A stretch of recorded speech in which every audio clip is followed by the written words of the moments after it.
Welcome to Zim Celebrity TV. Patinokupai macross border mabhazi manyama ega ega. Iri bhazi ratakuigira rinonzi Swiss Express.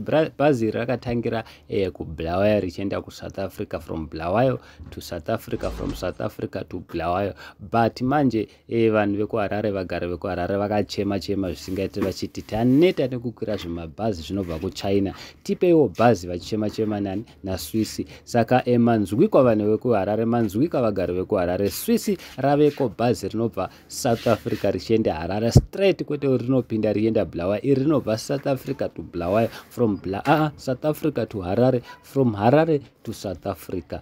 Bhazi manyama, manzwi kwakuchema kwenyu. Asi kana mukatarisa pane rimwe riri kutotera kumashure rinonzi City Liner, anenge akanama namabhazi waya, but iri bhazi iri mukafamba naro guys, you won't go wrong. You won't go wrong. You will never travel with other useless buses. Munongoziva zvimwe zvimabhazi zviripo zvisina kana nebasa rese. Iri rinoita competition nanaTamuka. Tamuka iri kutofila the heat, tichitaura kudai Tamuka iri kufila the heat, because ndo mabhazi anoita competition naTamuka, kwete zvimwe zvese izvi zvimabhazi. Thank you so much. Don't forget to subscribe to our channel.